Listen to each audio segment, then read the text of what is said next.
uso político del juego como vía de aprendizaje en un momento histórico muy concreto, como es el de los reinos hispánicos, de los Austrias, cifrémoslo ampliamente, entre los siglos XVI y XVII, periodo que tiene algunas connotaciones muy peculiares en los aspectos culturales, que también se extienden sobre los distintos tipos de juegos y los que son aceptables o son reprobables. El juego se pone al servicio de los artificios de la política y por tanto adquiere un cierto barniz cortesano. ¿Por qué el juego en singular, o más bien los juegos en plural, como son citados en muchísimos de los tratados de formación política de príncipes de la época, son admisibles en una relación circular entre ideas políticas, textos literarios y aprendizaje de la práctica política por parte de los gobernantes hispánicos? Porque llevaría a que los príncipes estuvieran formados en estas cuestiones cuando ya son muy mayores, mientras que el juego permite irse adentrando paulatina, progresiva, secuencialmente en estas cuestiones de forma, insisto, muy intuitiva. ¿Por qué los espejos de príncipes permiten incorporar algunos contenidos sobre juegos? Pues sirven tanto para los gobernantes como para los gobernados. No pensemos que los espejos de príncipes eran leídos exclusivamente por los hijos de los reyes, príncipes e infantes, y tampoco por la nobleza, sino que algunos de ellos fueron relativamente famosos. Muchos autores alcanzaron una notoriedad muy grande y se leyeron como textos aleccionadores para el comportamiento social. Por tanto, para los gobernantes sirven para adentrarles de forma casi inopinada o impensada en la pedagogía del poder político regio, y de forma mucho más práctica que mediante largas explicaciones ideológicas. Y para los gobernados sirve para darles unas nociones sobre la socialización política, esto que llamaríamos en términos actuales la aculturación, que les lleva nada menos que a compartir, con grave riesgo de sus vidas en muchas ocasiones, los objetivos perseguidos por la monarquía hispánica y sus proyectos más expansivos. Eso sirve pues para irse a hacer negocios a Nápoles, por ejemplo, para enrolarse en los tercios que van a Flandes, o para vivir una aventura indiana trasladándose al otro lado del Atlántico. Para eso los gobernados tienen que compartir la necesidad de esos proyectos políticos más allá de la normalidad de la vida más cercana con los gobernantes, y esto a veces se explica mediante juegos de estrategia, juegos de ampliación del patrimonio, o simplemente juegos en los que los ganadores son coronados como reyes o gobernantes de determinados lugares ideales. ¿Cómo se estructuraban en estos tratados políticos de formación de príncipes las ideas que tienen que ver con los juegos? Los paradigmas sobre la bondad, la rectitud, la necesidad de la monarquía están desarrollados en unos niveles intelectivos muy avanzados, muy amplios, de base ideológica, en todo caso siempre con un componente reflexivo. Mientras que los juegos se insertan en esas representaciones mentales más intuitivas que forman lo que ahora denominamos la cultura política y repiten estereotipos. Triunfa en muchos de los juegos no solo el mejor estratega, sino el que reúne una panoplia más amplia de virtudes expresamente pensadas para el juego. Y eso se incorpora a tópicos enunciativos, a tópicos literarios sobre los juegos, que se reiteran incansablemente. Veremos cuando hablemos de los resultados algunos de los principales. De tal manera que, ¿cuál es el objetivo? ¿A qué fin sirven esos juegos al construir ese imaginario colectivo del poder regio en la práctica política, en el paso entre el Renacimiento y el Barroco, que desde luego en el Barroco, en el siglo XVII, alcanza sus dimensiones más amplias en lo que se refiere a la aculturación de la sociedad, porque ya no se hace solo para una sociedad que ve que su monarquía está en fase expansiva. Ya no se habla del aumento y de la conservación de la monarquía, se habla de la restauración de España después del año tan difícil de 1640, con muchos reveses políticos.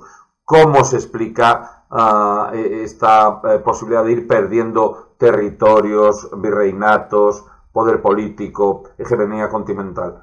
Pues se explica también con la forma de asumir que en algunos juegos unas veces se gana y otras se pierde. Por tanto, los juegos sirven para explicar esa hegemonía o la pérdida de ella en algunos momentos en la política hispánica. ¿Cuáles son los objetivos de la investigación que nos hemos marcado y por tanto de esta ponencia? Pues hay un objetivo que tiene que ver más con la metodología de lectura, no digo sesgada sino especializada, de los tratados de formación de príncipes, que consiste en poner de relieve, en desvelar, poner de manifiesto la inserción de los juegos en ese conjunto de recursos pedagógicos muy amplios que se ponen al servicio de los príncipes de la Casa de Austria para que interioricen los proyectos más importantes de una monarquía que busca nada menos que esa expansión de la hegemonía continental e incluso en otros continentes.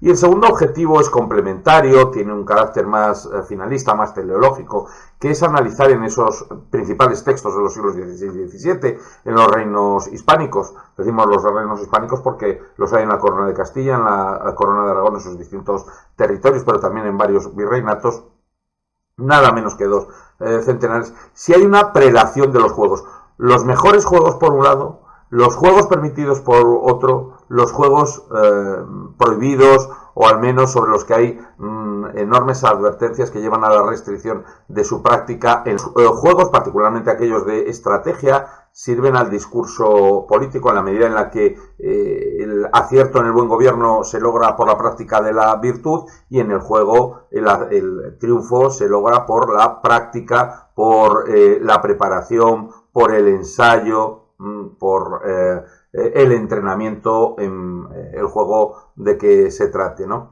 Y también sirve para ver que hay reglas que cumplir, que no todo es permisible frente al planteamiento maquiaveliano por lograr el triunfo y que por tanto hay que lograrlo ateniéndose a las reglas establecidas por el juego, como tiene también reglas la política establecidas por esa recta razón de Estado frente a cualquier tipo de razón de Estado. Y sobre todo, bueno, no nos vamos a detener en la cantidad de textos que hemos analizado, son nada menos que 2 centenares que hemos ordenado sobre la base de estas 3 hipótesis.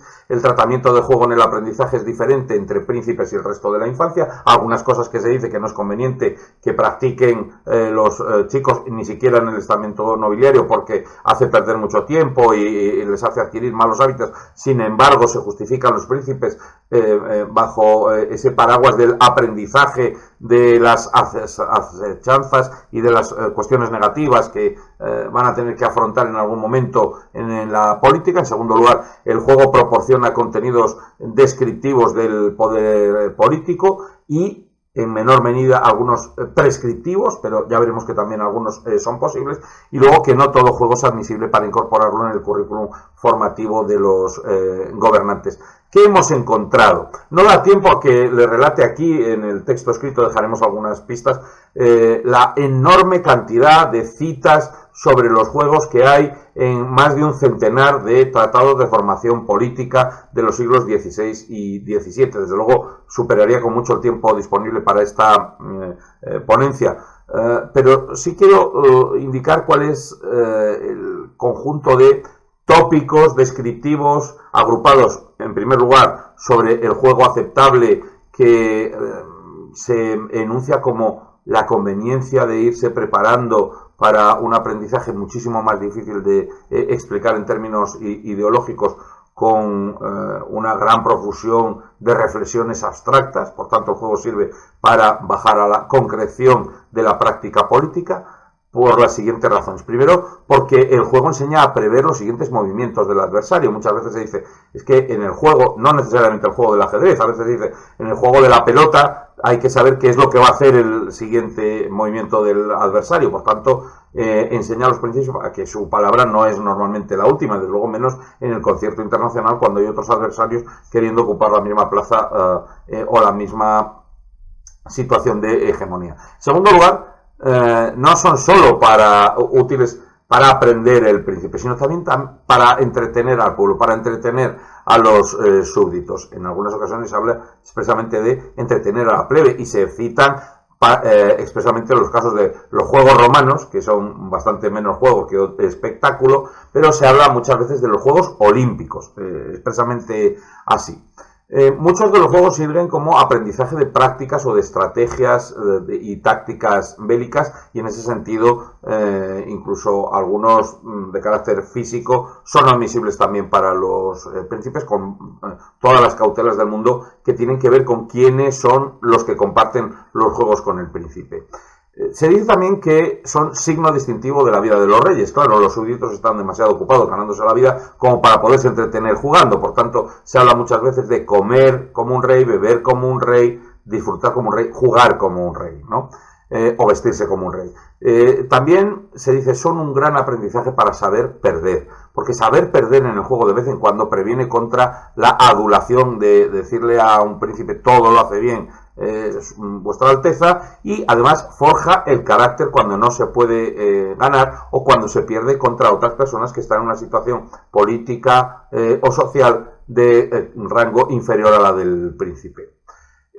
Adiestra a eso que varios tratados llaman jugar con las cartas que toca, es decir, a ver que las circunstancias de la política internacional son cambiantes y que hay que adaptarse a ellas. A eso es lo que se refieren con jugar con las cartas que da, aceptar el reparto de la baraja, aceptar los naipes que a uno le tocan. Y luego unos tratados recalcan sobre todo que enseña templanza, que hay que saber refrenarse en los juegos de estrategia, que hay que saber planificar, incluso que cuando se pierde hay que asumirlo con deportividad o caballerosidad, y otros que enseña astucia. Los argumentos en contra, que previenen contra los juegos o que defienden su prohibición, algunos son de índole moral. No se puede acostumbrar al vértigo del riesgo, estar jugando siempre hasta el último momento para demostrar que uno es capaz de ganar y luego cuando pierde querer autoconvencerse de que bueno, pero en la siguiente voy a ganar. No acostumbrarse a ese vértigo o riesgo del juego. En segundo lugar, se dice que los juegos predisponen a las asechanzas, que los juegos son una mala escuela porque enseñan a engañar a los adversarios para triunfar algunos de los juegos de estrategia, y que por tanto no debían estar permitidos a los reyes, que en ningún caso pueden. Ya sabemos que los textos españoles son más exigentes que los franceses. No se habla solo de no simular, sino tampoco disimular.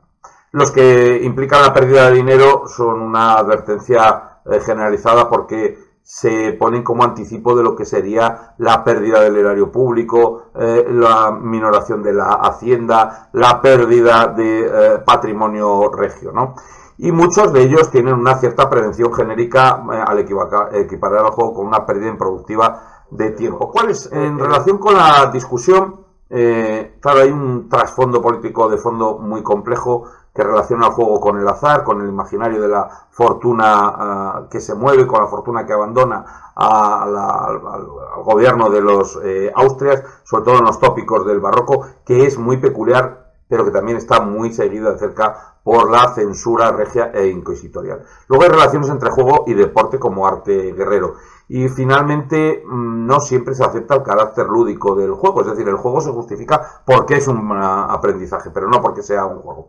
Las conclusiones. Bueno, primero, los tópicos sobre el juego permiten diferenciar etapas culturales, los guerreros en la época expansiva para Carlos V y Felipe II, los estratégicos para ver cómo se contiene el deterioro de la expansión europea o incluso de la franca retracción de la monarquía con los Austrias menores. La aculturación se produce mediante una simplificación comunicativa de la política que se aprende inmediatamente en el juego. Unos ganan, otros otros pierden. Todos los que juegan tienen que aceptar que unos dirigen y que otros obedecen. Por tanto, ahí también hay una prelación ideologizada muy simplificada. Y por último, el juego borra la frontera entre la simulación y la disimulación, que es una de las recriminaciones que se hace más habitualmente en los tratados de formación política de esta época.